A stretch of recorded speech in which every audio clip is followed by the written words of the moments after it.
Welcome, Mr. Singhania. Yes. Good evening. Good evening. Good evening, Mr. Datto. Good evening, Mr. Dhruba Mukherjee. With all your permission, we are starting off this event today. Sure. Before we request Mr. Dhruba Mukherjee to kindly take over, we'll start with a short video of Calcutta Management Association. We request all of you to kindly put your mics on a mute mode, and if possible, except for the speakers, if you could also kindly put your video on a closed webcam on a closed circuit, please. Thank you.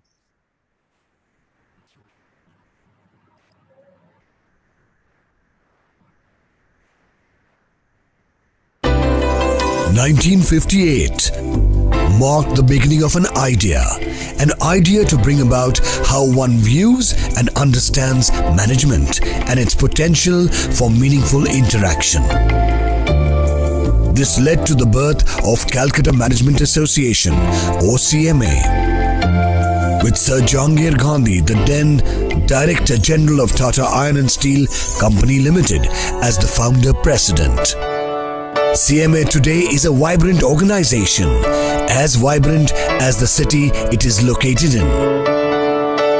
Affiliated to All India Management Association, or AIMA, the apex management body in the country, CMA today has a membership base of over 1,000, including nearly 100 corporates. True to its mission and vision to create a platform for the management community where contemporary management ideas can be conceptualized, formulated, developed, and practiced, CMA over the years has organized a series of path-breaking meets, workshops, seminars, talks, interactive sessions, and exchange programs. We at CMA have taken on the onus of covering a wide area, from management education to management practice, with the objective of fostering and developing excellence in management, all to help profit the mind.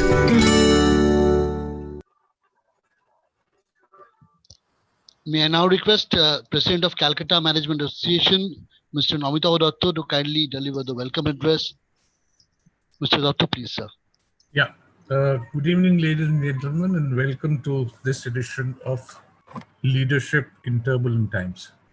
When we started this program, we had the objective was to try and get people from across the country to deliberate and share their thoughts on how one could tackle this rather turbulent times and how to learn from it and how to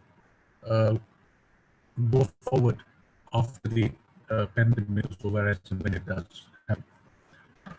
We have had the opportunity of having very senior people from across the country sharing their thoughts with us, and we've all benefited immensely from it.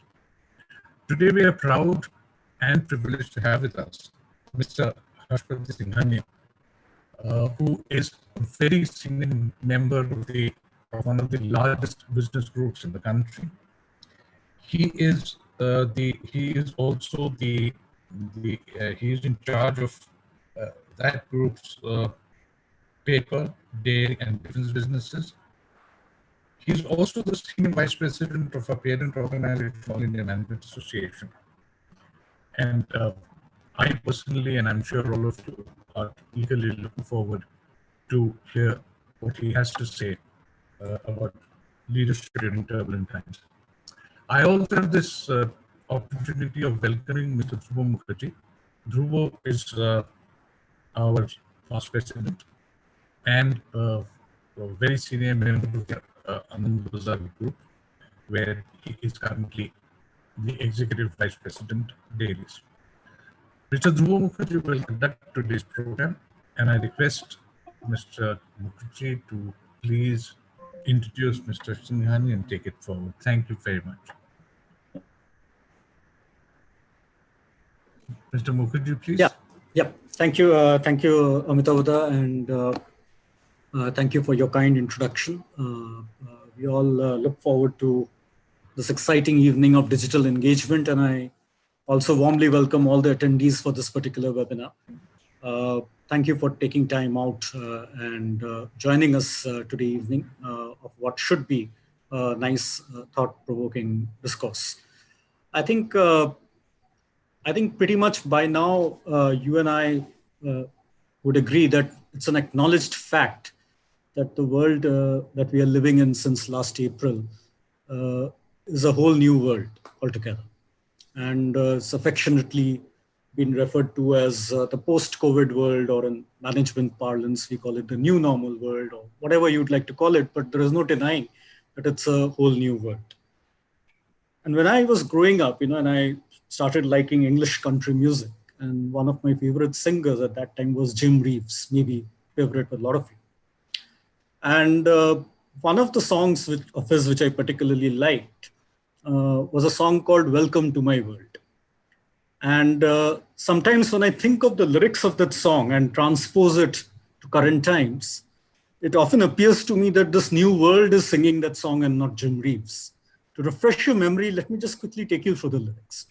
And the lyrics says, welcome to my world. Won't you come on in? Miracles, they say, still happen now and then. And then it goes on to say that knock and the door will open.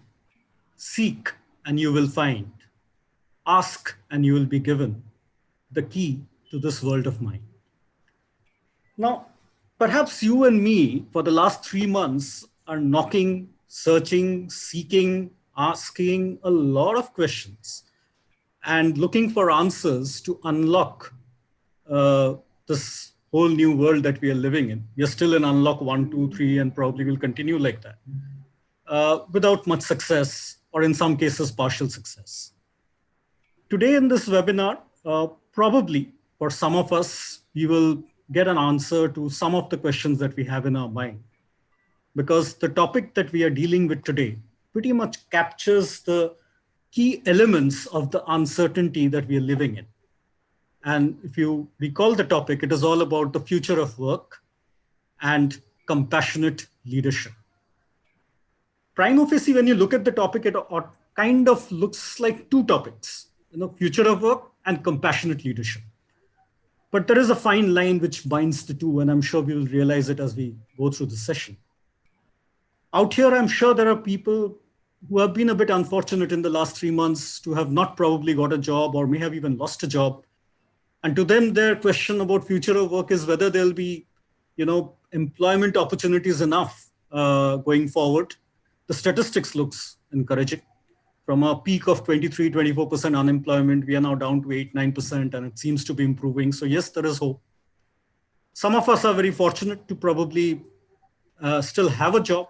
And for us, though, it's a very unusual situation that we find ourselves in, where often we find that, we are working out of home, or we are working in very confined spaces in a recalibrated office, which is having to adhere to these safety, security, and social distancing norms. And we are wondering, what is the way forward?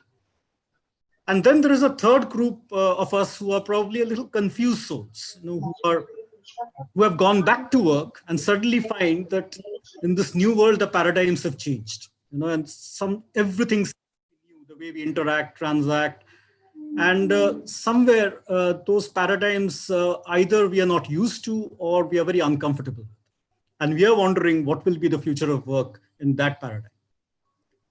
But whatever be the state of work we are in, unfortunate, fortunate, confused, however way you want to define it, there is no running away from the fact that we as management professionals work on a 2x2 matrix. And on one axis of that matrix, we probably have this thing called the urgency to respond to situation. And this is a very unprecedented crisis, unprecedented situation that we are in. And hence, I think there is unanimity around the management world that the urgency to respond to this is very high. And on the other side of the axis is what we call psychological safety. And that psychological safety can be high or it can be low. Now, given a high urgency to respond, if my psychological safety is low, then probably I will be operating in an anxiety zone and my output will be suboptimal.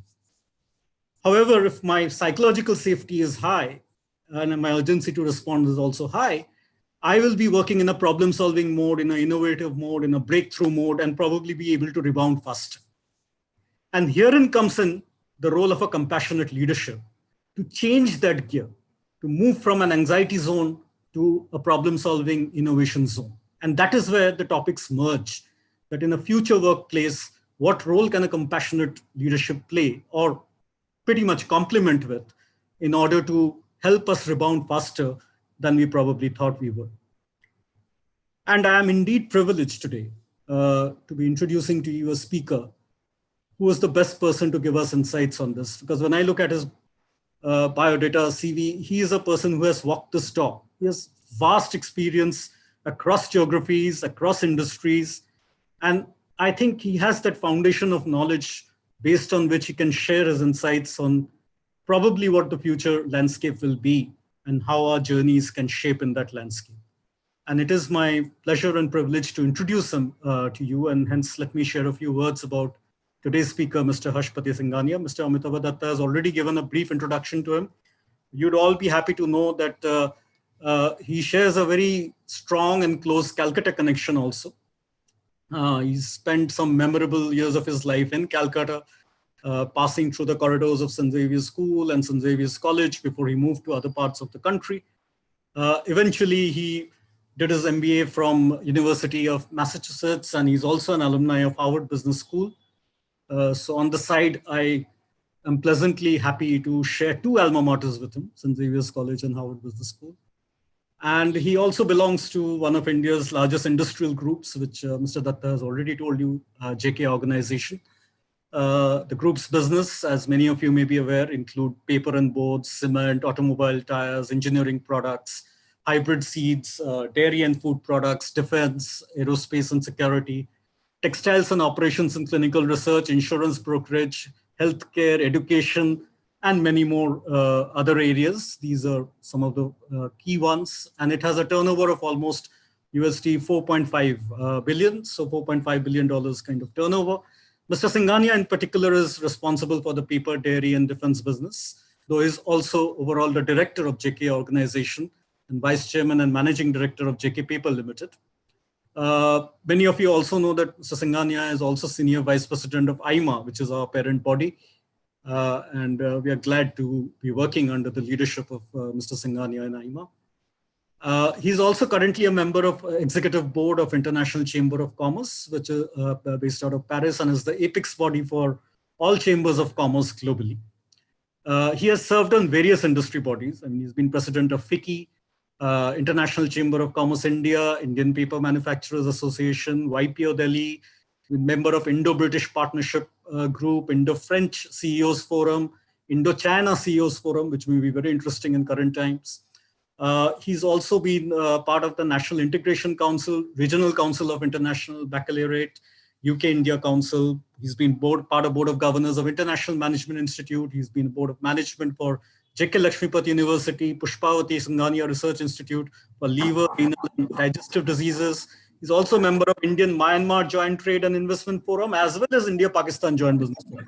Pretty much he's had an interaction with all our neighbors, no matter how friendly or unfriendly they have been. So, as I said, he has a vast experience of geography, economy, and demography, and couldn't have been a better speaker for this topic. Again, on behalf of all of you, it's my proud privilege to welcome Mr. Harshpati Singhania for this webinar. Before I hand it over to him, a quick request to all of you. If you have questions in your mind or as they come along, as you hear this webinar, please go to the bottom of the screen and in the Q&A button, press that, type in your question and press enter. It will be posted to the platform. At the end of the talk, subject to time availability, we will take a few questions and discuss them in this forum. But keep those questions coming. And hopefully you have a very enjoyable experience of this webinar going forward. On that note, a very warm welcome to Mr. Singhania, sir, and it's over to you. Thank you very much, Dhruba, for that very elaborate introduction. Embarrassing for me to hear, but some matters, then we could that could be something which I can take with a salt. As you said, I will have the answers. I'm afraid I'm not Jim Reeves, and I would be pardoned if I end up disappointing you. No, not at all, sir.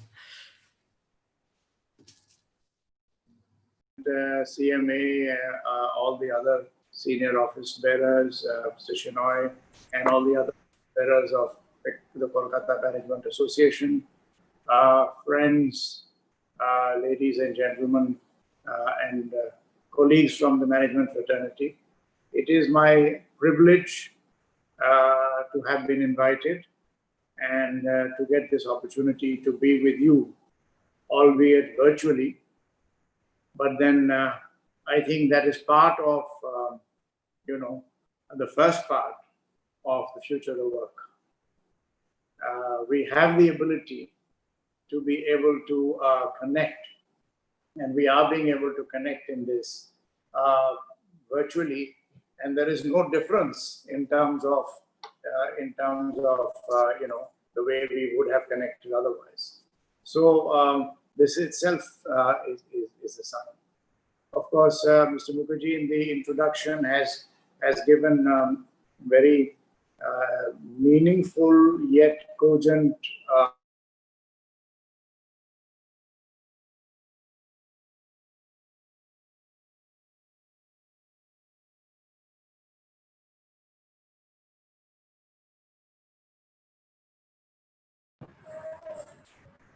There's a bit of a problem with your network.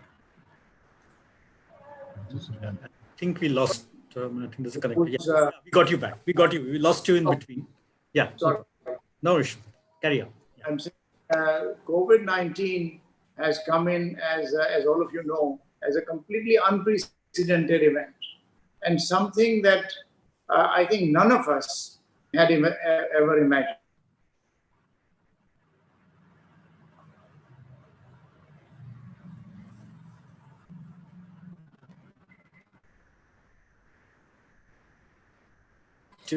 We lost you, sir, again.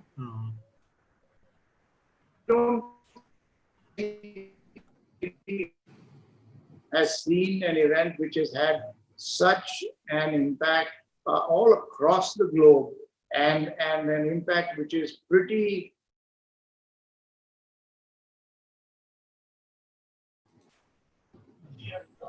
Can the Secretariat get in touch with him? I think we lost him. There's a connectivity.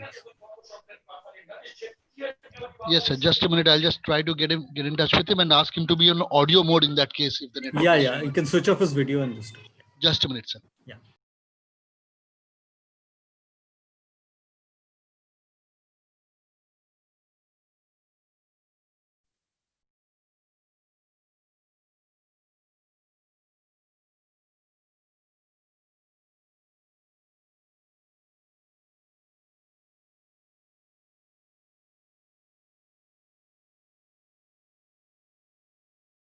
Hello, can you hear me?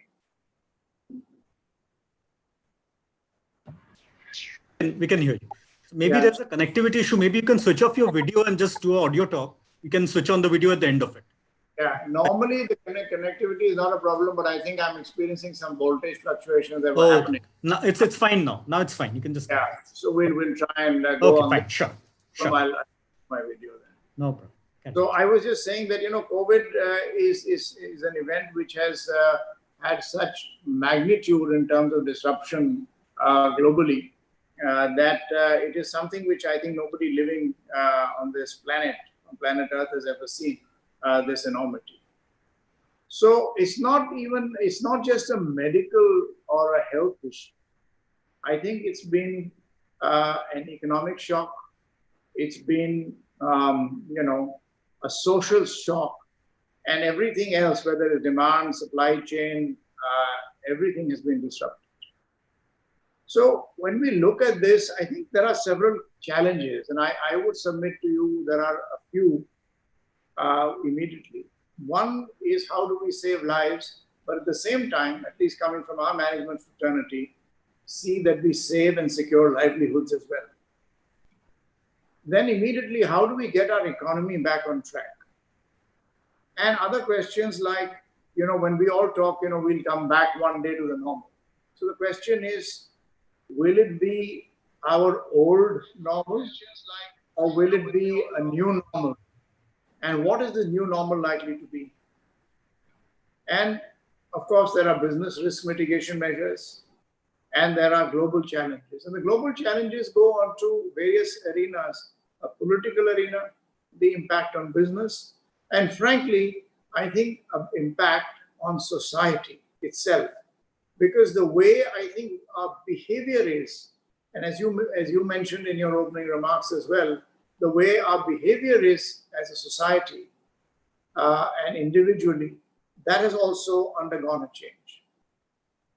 So how does this impact the changing landscape of work and the workplaces? I would think that this is not going to be, apart from the immediate that we are seeing in a lockdown where people are working from home, or we are attending offices but with limited attendance and on a rotation basis. For example, I've been going to office now, I think for the last more than 8 weeks or so, whenever the lockdown was lifted. However, it is also, we have a roster by which we have rotation. So initially I was going every day, and as cases went up, we decided that in senior management, we will also have work on alternate days. So I go to office 3 days a week, but I am even more busy when I'm working from home. So these are all changes. But besides this, this is not necessarily, the future is not necessarily going to be visible to us tomorrow or the week after. But indeed, this will emerge, the landscape will emerge over the next 6 months, over the next year, as we get adjusted, as we see how this will, the pandemic pans out. Unfortunately, this is something which is not going to go away. So whether we have unlock 1.0 or unlock 2.0 and so on, but it's not something that is going to go away. And we will, until a vaccine is developed, we will have to go with some degree of herd immunity and develop, courage to face it, albeit taking all kinds of precaution and safety that we can in terms of hygiene, in terms of social distancing, in terms of not getting into crowded areas unnecessarily and things like that. So this landscape is changing. Now, what does this mean? I think, the first thing is, which is the obvious, which we are all doing, which is remote working. But is it really easy? There are all kinds of mixed opinions. And if you read, reports or you hear people, some people say it's actually more efficient. It saves commute time. People are being more productive. But on a prolonged basis, several studies are now starting to show that there is a fatigue factor. And there is a factor where people feel that in the initial period they were productive, but now it is waning. Because whatever we say, in most people's situations, when you are at home, our homes are not designed to have workspaces. And even though all of us on this call are privileged that at least we have a home and we have our families with us, but switching onto a completely work environment with the family also needs space. You also need a certain degree of your own space and interactivity with colleagues. So it is not becoming that easy. Maybe in future there will be a hybrid model. There will be people who may not be required to attend an office, as we say, in a classical sense, every day of the work week. So people may work for some days in the office. You'll have maybe what are called hot seats. So some people come in and occupy a workplace or a workstation some days, and some other people come in who occupy the same thing on another day, while the other people are either working from home or are out actually in the field. So the challenge is going to be really to see how do we deliver productivity and efficiency And maybe a hybrid model will evolve, and which will have this kind of thing. And really, I would like to say that let us look at it this way. Is it work from home? Or really with technology, is it work from anywhere? And I would think that the model that might evolve is going to be a work from anywhere, whether it is a home, whether it is office, whether it is a coffee shop, or sitting in a park, or while you are in your car, commuting from one place to the other. It is a work from anywhere. And this was actually happening already, but it was happening in fewer kinds of organizations where people were involved with, let us say, in financial services, in consultancy, in IT services, which were highly IT driven. But for a lot of our organizations, which are different, which are manufacturing or classically other kinds of organizations, industrial organizations, we are now discovering some of these facets. The second part of this is, however we work, how do we engage with people remotely? When people are not in face-to-face contact. And this is where a degree of compassionate leadership or empathy or a human touch comes in, where people will have to be, we human beings by nature are responsive to a face-to-face or empathy or a human touch, whether it's a physical touch or, as we say, you touch somebody's heart.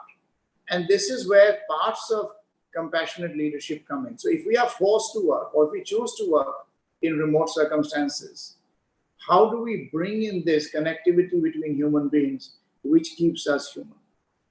And along with this, the socio-psychological issues to keep people mentally healthy. There are also issues around reskilling, and I will talk about it a little bit more a little later on. Organizational design will also have to undergo change. For example, so far when we have been restructuring organizations or rebuilding them, most of them have been designed for efficiencies.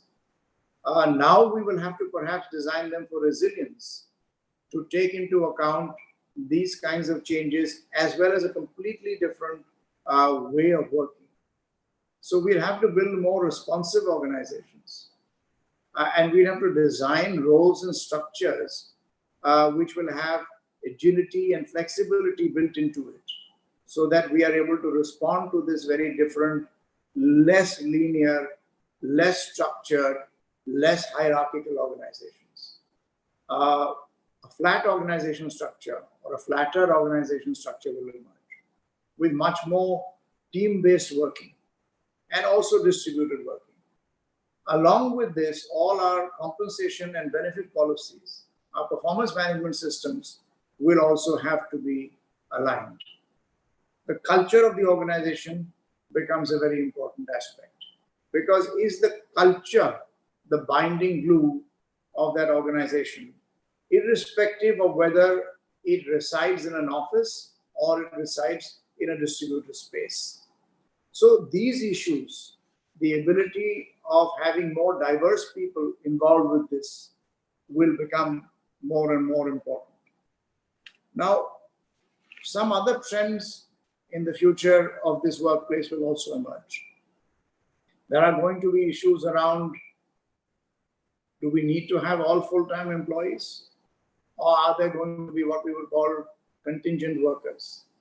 People on fixed-term assignments, people on different kinds of employment contracts that are based on their competency, skills, and what they deliver.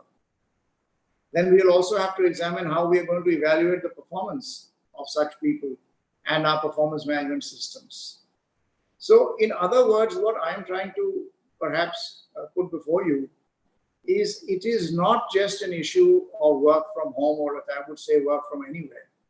We have to redesign the entire organization based on the way there will be workflow, based on the way we are able to build in resilience in the organizations. And so therefore, there will be all kinds of things. Let me submit to you a few other thoughts in this regard. One, I think there will be a much greater decentralization. which I mentioned in my own way. But this decentralization will not just be of where we work from, but this will also require a decentralization in decision-making automatically, because people aren't so available for face-to-face meetings to that extent. So one will have to give people the ability to decide more on their own. There will be greater authority that will have to be given to them in order to make this kind of working more effective. Delegation comes along with this. And in a way, if I may say that, let us look at it this way, that there will be a migration, the migration which we unfortunately saw on our, and very sad, we saw on our television sets about the migrant labor, as we like to call them, moving away hundreds of kilometers and thousands of kilometers in very grueling conditions, sometimes losing lives, will get changed to migration of white-collar workforce, which means people working in different places, not coming to one central office. So it is like a migration of white-collar workforce. And this is one integral part of what might happen with decentralization. Another, perhaps, thing which is going to be equally important is that this is going to spur a much greater digital connectivity within the organization. And really, I would say not connectivity, I would say there will be a digital transformation of an organization. But this also means that business models will change. And it means that basis of the way we're going to work, our business models will also work, will also change. And therefore, I would say it would be like reimagining or reinventing or reshaping a business model, and which will get connected businesses, the model will get connected digitally. And the digital transformation or the digital ability will be a great enabler for work to happen. And therefore, the business structure and the business model has to change along with that. We will have to try and see how digital can our businesses be. Now, the most obvious thing is that businesses that were more digital, let us take OTT platforms or even this conference call that I'm doing with you through Zoom. Most of these businesses have been less effective. In fact, in many cases, they have profited. Look at e-commerce. Look at banking, which is all, well, let us say internet banking or digital banking. A whole lot of things, even education as it is moving online. These are areas which have been less prone to shocks. Businesses that were far more physical, that means if you went to a store to buy goods, has been impacted more. But if you bought goods through an e-commerce channel, that was impacted less. It doesn't mean that it was not impacted, but it was impacted less. So therefore, we will have to see how we can bring in the digital part as an integral part of our businesses, and not just on our businesses, but our organization design has to go around that. Because if we just talk about digitization as in connectivity and better apps or connecting in bank payments or the front end, we often miss out the redesign of the organization. And I think that is going to be very important. Along with this, as we are getting into less contact or less physical contact or remote workplaces, and also the way businesses run, I talked about e-commerce and a whole lot of other things where people are socially distanced. We will also have to see that in this, the customer experience remains the same. So as we are reading today, while hotels may be closed, restaurants may be closed, when you're ordering food online from some of these hotels, which would be 5-star hotels, they try and give you an experience which would have been not exactly the same, but as close as possible to what it would have been as in dining in a restaurant, with their offerings online, as well as the way they would package their food, the kinds of other ways that you can order it. So the customer experience will also have to be redesigned or reimagined in a way. And which also brings in one more factor. I think the way businesses will evolve, there will have to be, as I mentioned, when we are talking about reimagining the workplace, it will also mean greater partnerships, collaborations between businesses, and partnerships between different services and different parts of the business, which will end up providing a better customer or a more fulfilling customer experience. So we all read about the fact that when the FMCG companies were running in the lockdown because they were essential services, they started partnering with the food delivery people. And it was not just the food delivery people or for delivering food. Those delivery companies were also looking for new customers. So they started tying up with other kinds of products to be delivered. So that is what I mean by partnerships, which will come into being, which will change. Along with this is going to be the human issue. While we have talked about digitization, organization design, the human issue is essential, because skilling, learning new competencies, learning new abilities to cope with this highly connected and digital world, learning the ability to be able to manage with this kind of an environment is something which people will have to learn. And let us ponder about some things. We normally thought in the past that you've been to a good school, a good college, or a good university, and that is you have acquired knowledge, and that should hold you good throughout the rest of your working career, with some upgrades and some top-ups. But the rate at which things are changing globally, there has a very different approach. There will be a lifelong learning kind of an environment, where whatever we learn in formal education becomes obsolete very fast, because technology has moved on. Organization models have changed, and everything changes. So therefore, we have to all become lifelong learners if we want to be successful and if we want to progress. We will have to have that adaptability, the resilience, the dexterity to do this. And therefore, reskilling, learning.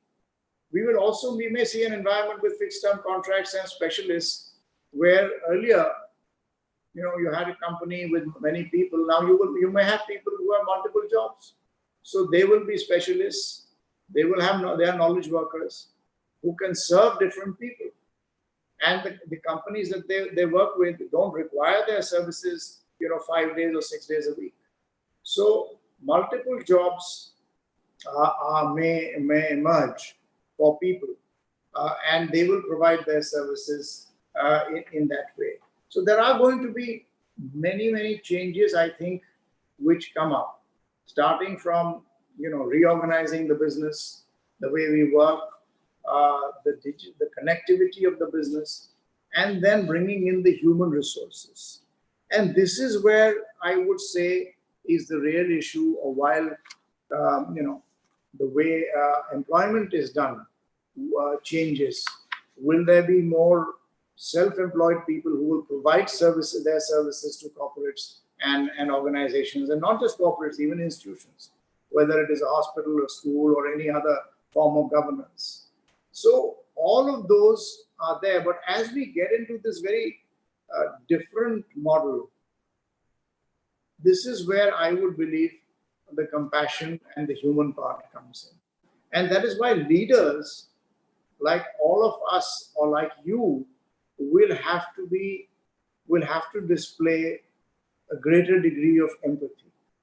There is a paradigm that, successful leaders are people who are tough, who are strong, who are hard-nosed and results-driven. While all that is fairly true, it is equally important that we display the human face. We have a balance between our head and our heart, because with this kind of a matrix or a globally distributed organization, it becomes more important than ever that we have people who are able to establish that human connectedness or the connectivity. And that is where compassion comes in, empathy comes in.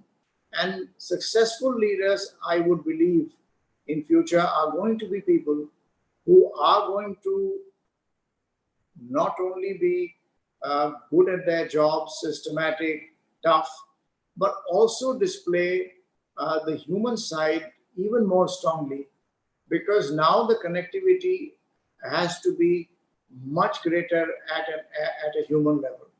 And therefore, this is where we will have to come in with this other aspect of compassion. I think compassionate people have the ability to inspire people.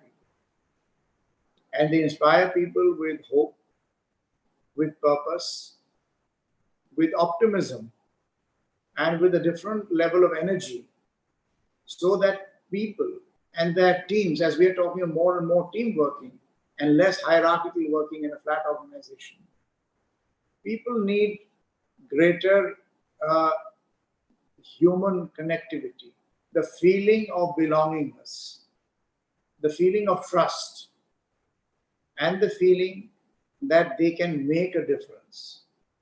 This really comes in with this kind of compassion, finding the purpose of business beyond just profits. And that is how I think over a period we will all have to think. There will be many, many things, and I am only putting before you some thoughts of how the workplace will change. But the more I think about these things, the more I realize it is not just a change of a physical location, that instead of working in office, we are working from home. But working from home or working from anywhere brings in many other elements. It brings in the way, as I mentioned, how we design work, how the work flows, how do we get the best out of people when we are in remote situations, when we are living in a decentralized and a connected organization, a dispersed organization. This style of leadership of the human side becomes even more important. So this is what I thought I would put before you briefly in terms of how some of these things I think we can expect to evolve. And the culture, as I mentioned earlier, becomes an even more important glue. We all talk about the culture of the organization. But as we are in this kind of a very, distributed space in turbulent times, the culture is the glue which will keep the organization together. So I will pause here, and I will be happy to hear comments and learn from all of you, and as well as try and respond on some of these things. Thank you very much. Right. Thank you so much.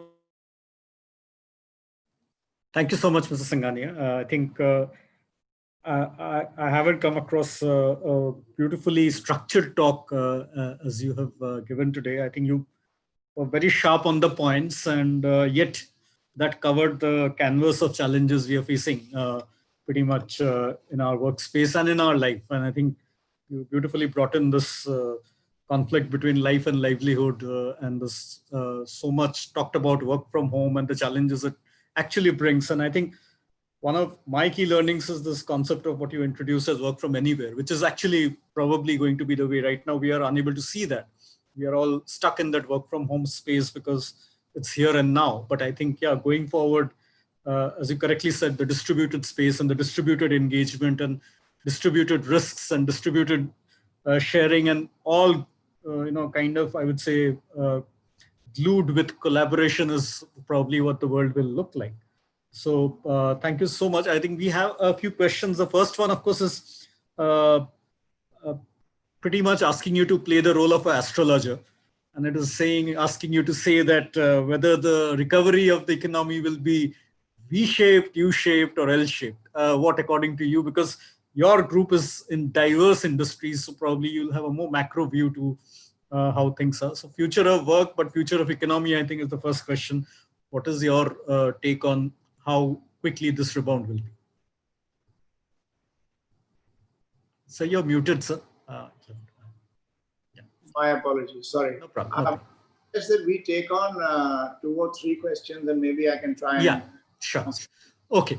So that was one. The others we have received earlier on the session is you have mentioned about this decentralization also in terms of decision making.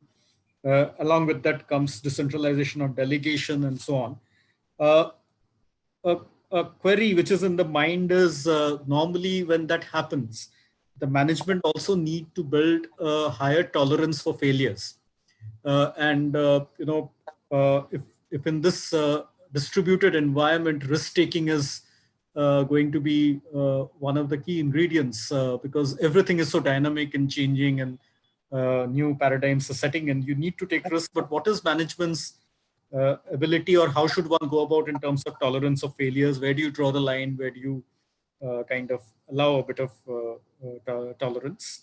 Also, how committed management, I mean, reskilling is important. You talked about reskilling, but where is that payoff benefit? Sometimes, it's good to say about reskilling, but how much does management and a compassionate leadership will invest in reskilling, or is it more of an individual responsibility to upskill, reskill themselves and make them fit for management? So that dichotomy of whether it's an individual thing or a management responsibility, which will be, which we should this thing. The other is also in this kind of an environment, nobody probably knows the correct answer. So in a collaborative platform and in a compassionate leadership setting, probably a nice way to work will be to set the stage, invite engagement from your greater team, kind of pull in the ideas or allow them to speak up. But then, what is the response mechanism of the management? How should the management respond? Because often, management doesn't want to hear unpleasant things, or that fear of retribution, of often saying that probably the organization is getting it wrong. How should a compassionate leadership respond to that challenge? So these are broadly, I think, if I sum up, are some of the questions which are on the table. If you may, sir, like to attempt a few of them. Thank you very much. I think they are very interesting questions. And as I said, I learn from these as well, because it provokes thinking around Yeah, this. sure.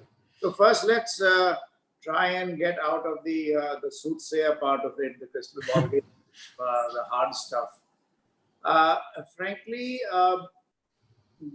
the answer is one doesn't know. So it probably, to all the alphabet soup, I might add, who knows, it might be W. You'll have the pent-up demand going up and then coming again. So, but let me put it this way.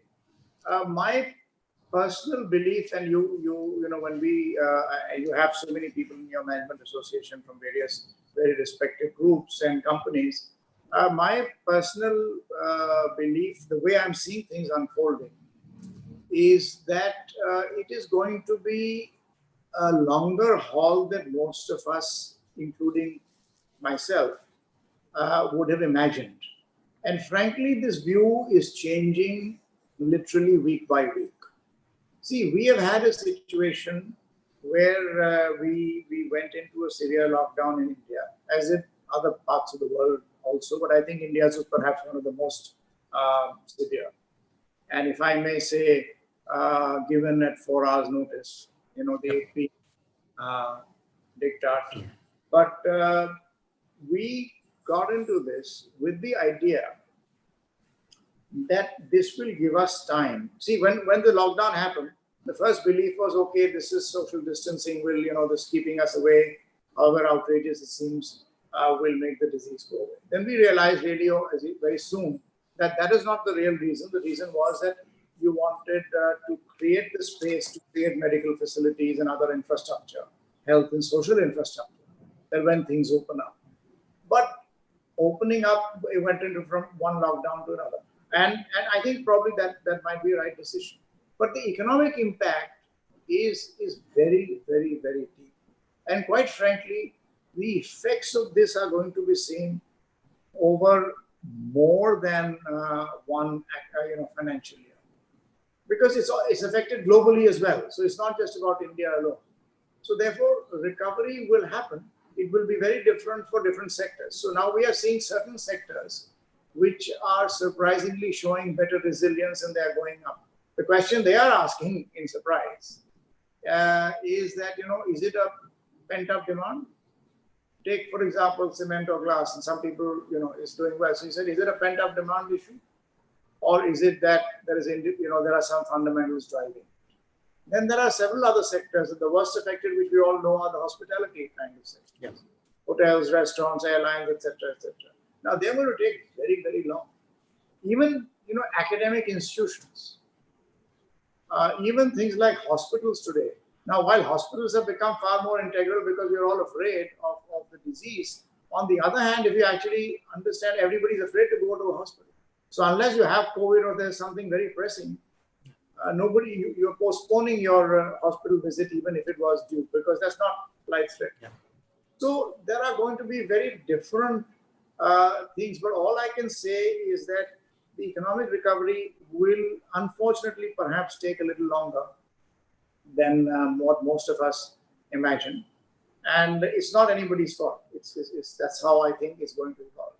We have unlock, and then again we have containment zones which are coming very sharp. In Kolkata itself, you are seeing this is happening. Yeah. There are containment zones in Delhi. Bombay is doing it. Uttar Pradesh on a weekend goes into a lockdown. So we have my office colleagues who are coming, and let's say on a Saturday we are working Saturday, they can't come because of the borders between Delhi and the weekend is locked down. So it's things like that. So I honestly don't have a greater answer, but I think it's going to be, and we all, so the bottom line is, in business we have to build resilience, and I think we have to be conservative to sort of, tide over this. On the issue of decentralization, the question regarding higher tolerance for failure, I think absolutely yes. I'll share with you one thing. When I joined business early on, one of the things which a very senior, I won't even say he's a colleague, he was not a family member, but a very senior professional working with us, told me. And he was like a father figure. So he actually said this. He said, for God's sake, please have the courage to fail. Now, when I think about it, what he meant is that you don't take decisions half the time thinking that you will fail. So if you're going to take a decision, there will be something that will go wrong and you will fail. But for God's sake, take a decision rather than not take a decision.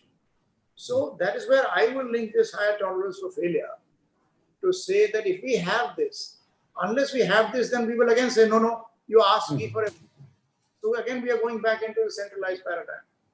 A decentralized paradigm means that this will happen. Of course, can't be a laissez-faire thing, and cannot be laissez-faire, and therefore there will be controls and checks and balances, which actually today are somewhat easier because of the digitization process. And therefore, so this is something which will be there. The reskilling payoff issue, is it, reskilling or learning an individual responsibility or the management responsibility? I think it's going to be both. From a management point of view, let me put it this way, it is in my self-interest to see that I have colleagues or co-workers who will deliver the best result for the organization. And if they need to learn something new, it is in my interest that they learn something new. So the organizations will invest in that. On the other hand, equally, I would say not on the other hand, equally, the individual today must realize that with this, the change in this, there are newer people, newer cohorts of people coming with different skills.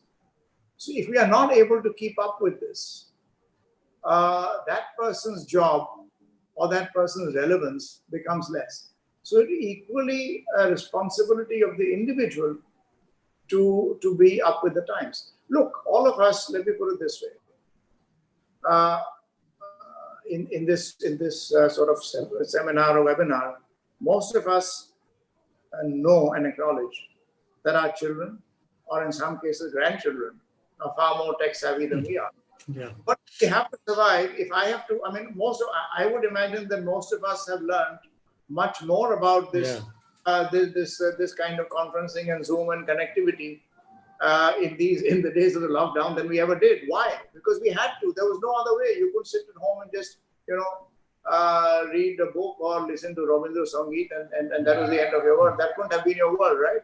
Right. So you do this, and therefore, we are reskilling ourselves. I have to deal with people who are not coming to office. I was used to a face-to-face meeting, who are working from home, but the work has to go on. So we have had board meetings, we have had AGMs, we have had everything going on in this kind of environment. Call it reskilling, call it reorientation. So reskilling is going to be equally the responsibility of an individual as much as a corporate or an institution.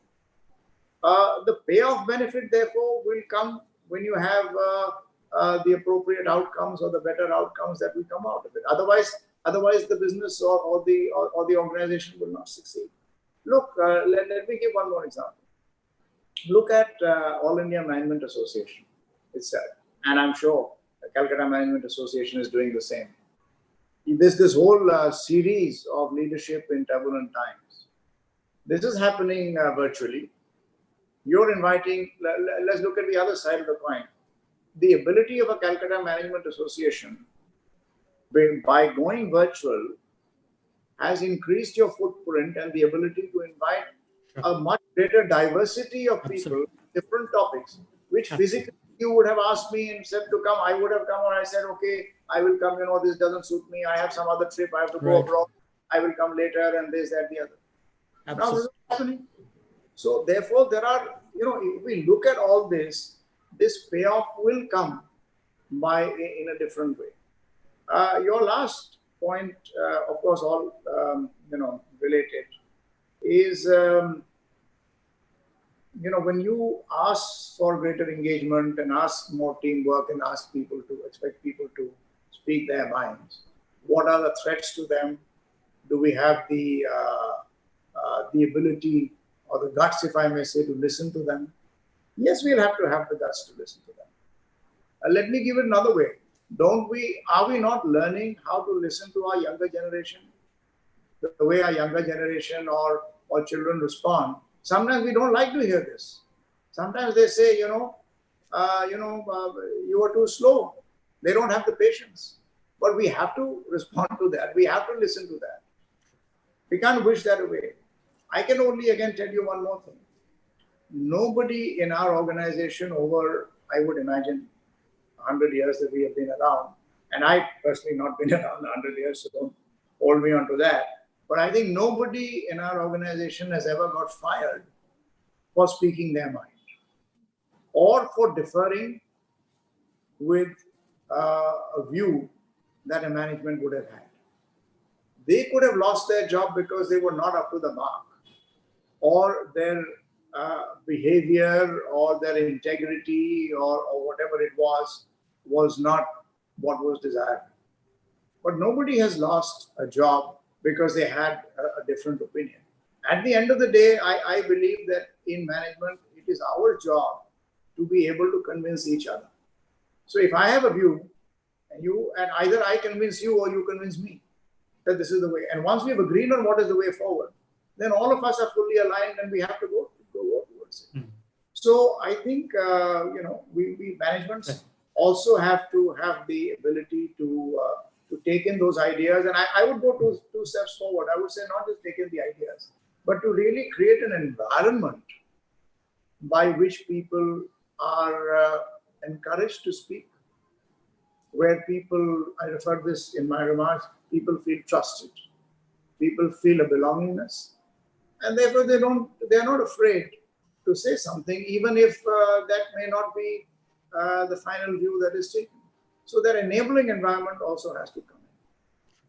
So, we are desperately short on time, but quick, two very interesting questions which has come in subsequently. One is this digital thing that we are talking about and penetration and digitization of this economy. What is in your assessment, again, because your group is very diverse, is the impact on the rural India. I mean, at the end, I mean, even in urban areas, we are struggling with connectivity and this and that and all that.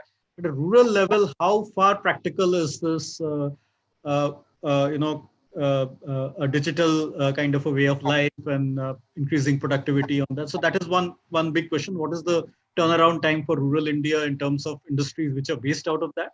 And most of India's economy is still rural based, so to speak. And the other is a little out of the probably syllabus or box question for you, but interesting all the same, is to say, what is the scope of compassionate leadership in teaching profession? You know, education is education and academic profession. That again has gone through a significant change in this post-COVID world. I mean, nobody ever thought schools will be running purely on online and that whole, I think there is a social transformation that is happening, and just as much for students, the teaching community, the teachers and the academic community is going through a disruptive change. And what, according to you, is the role of a compassionate leadership in an academic setting? I think these will be the last two questions. I'm sorry to the others. There are many other questions, but there is always a time limit. Maybe at a later time and a later date, we'll again engage. But these two are the last two questions of the day. Okay, I'll try and be brief because although these are very wide encompassing questions. First, on the digitization part, actually, you know, we very often think that, you know, the rural parts are less connected. And yes, it is so compared to the urban. But I would, as I'm discovering, they are savvier than what we urbanites, if I may use that term, think. And the connectivity, look, I'll give you very simple examples. If you see people in your office at the lower levels, at the staff, sub-staff level, or even domestic helps at your home, they are all connected with wherever they are coming from. And that gives us an insight to say that, you know, they are not ignorant. One, in the recent past, I mean, not in the recent past, but in the first, let's say in the last decade or 2 decades, television and mass television has reached out, so therefore they are much more connected. Now with the internet coming in and with the mobile devices, the phones, and now the phones are also cheap, the smartphones are also fairly cheap. We will all be surprised to see that who seem to be very, very ordinary, what should I say, mundane kind of people or workers. They are on Facebook. They are on, you know, using this. So actually, rural India is reasonably well. Yes, we have more and more broadband, and with, you know, 4G and then 5G, etc., etc. But there is a lot of connectivity that has happened, and therefore we are finding in business also our ability to connect to markets in rural India is not that bad. Okay. It's not that bad. So it is there, and that will come up much more.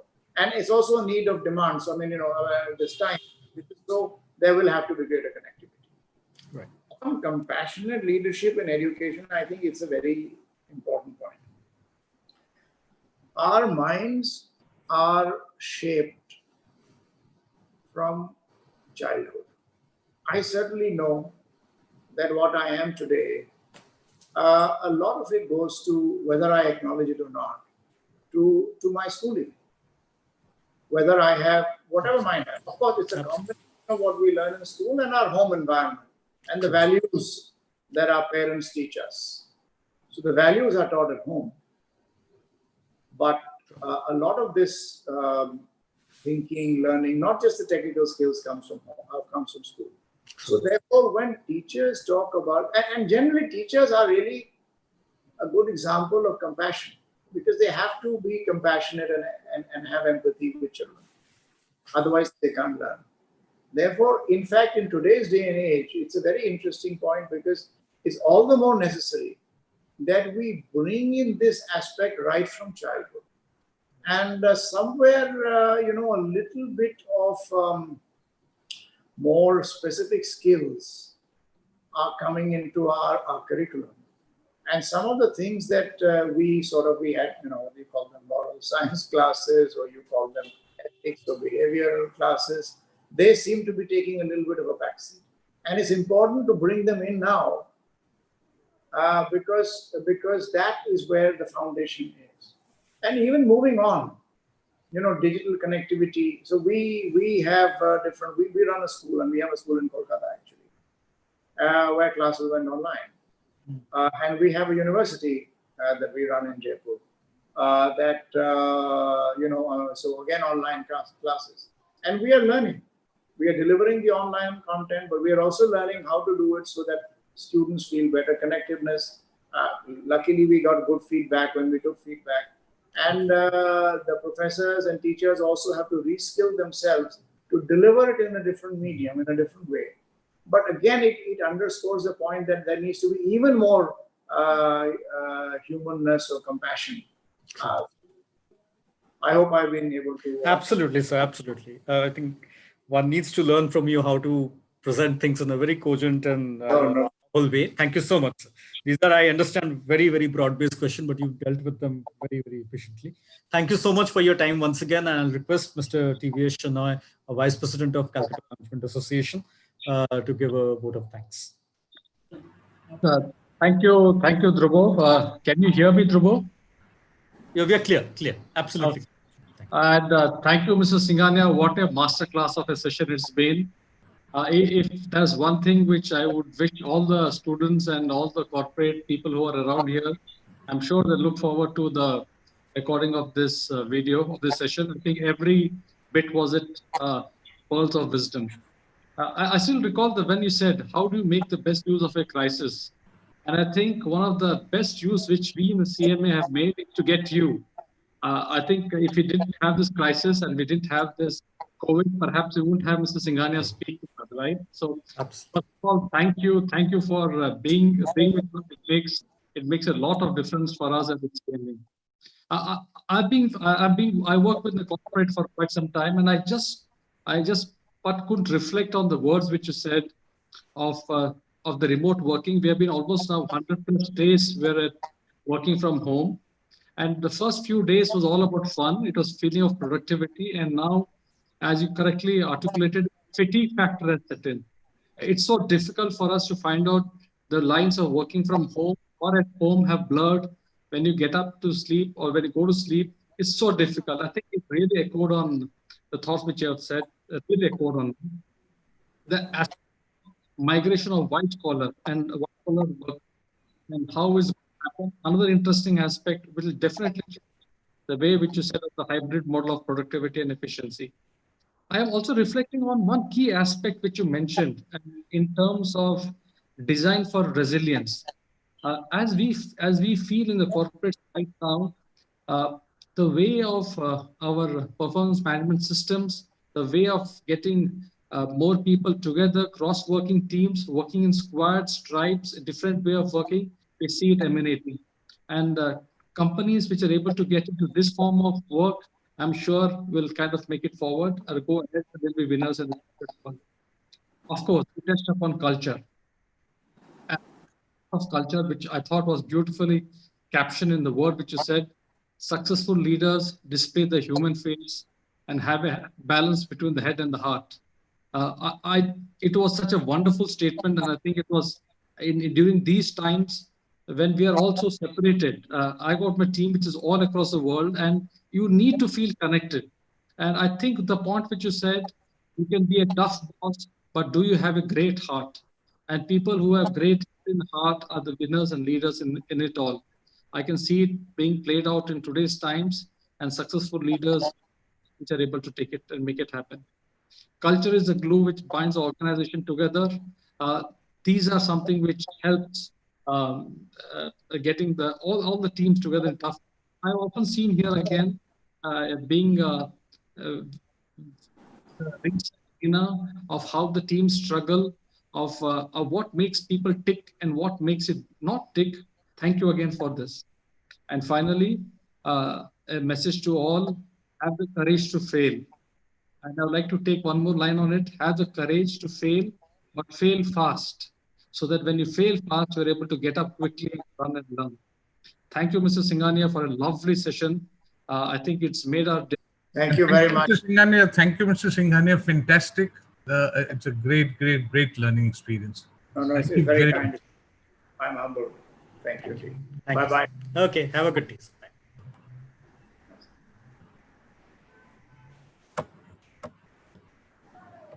Dhruba.